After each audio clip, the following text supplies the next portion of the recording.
예, 저는 앞으로 우리 예산결산위원회, 특별위원회의 원활한 운영을 위해서 정홍원 총리의 유임과 인사 문제가 이 결산심사와 이후의 예결위 운영 과정에 부정적 영향이나 효율적 운영을 방해하지 않도록 하기 위해서는 정홍원 총리의 다시 한번 입장 표명이 필요하다. 그렇게 의사일정을 진행해 주십사라는 요청을 드리고자 의사 진행 발언을 하고자 했습니다.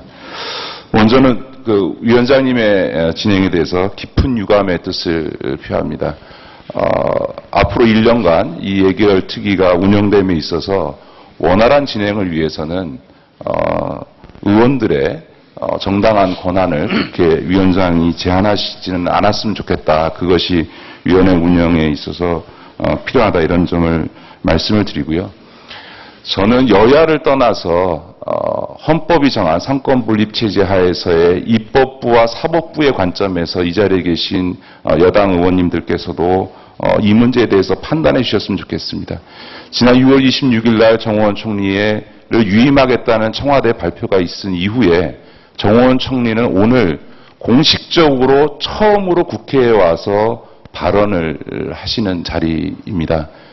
그런 자리라고 한다면 저는 앞서 정홍원 총리께서 말씀하시는 걸 들으면서 저희 국회의원들이 아니고 이 자리 예결특위위원들이 아니라 국민과 그리고 지금 본청 앞에서 세월호 특별법 제정을 촉구하면서 단식 농성 중인 세월호 유가족들에게 상대로 본인이 표명한 대로 어떻게 책임을 질 것인가.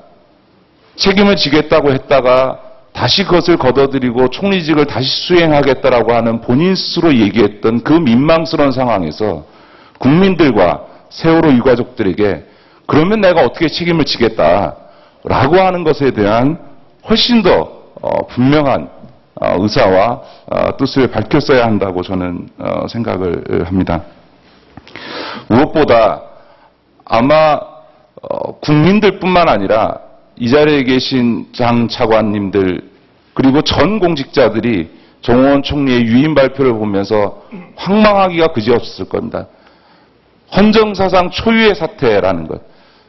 대통령이 세상에 대한민국이라는 이 나라가 총리 한 명을 시킬 사람이 없다라고 스스로 대내외 표명을 하고 스스로 책임지겠다고 사표를 제출한 총리가 슬그머니 그 사표를 호주머니에 집어넣는 이 상황에서 과연 총리가 국정을 통할하는 국무총리로서 국민은 고사하고 공직사회에 있어서 영이 쓰겠느냐라고 하는 생각들을 아마 공직사회에서도 하고 있을 것입니다.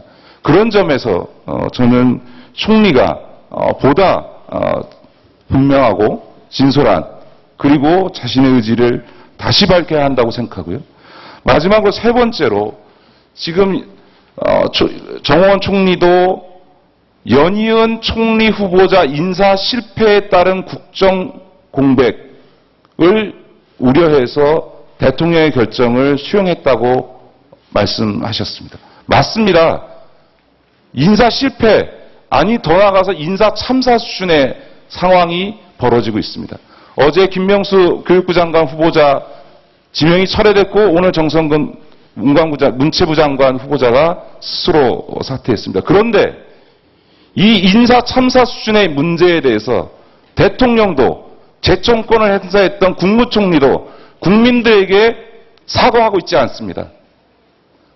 지난 몇 달 동안의 국정공백을 초래케 했던 이 엄청난 사태, 대한민국의 국격을 떨어뜨리고 국민들로 하여금 좌절하게 하고 분노하게 했던 이 상황에 대해서 대통령도 총리도 사과를 안 하고 있습니다. 이래서는 안 됩니다.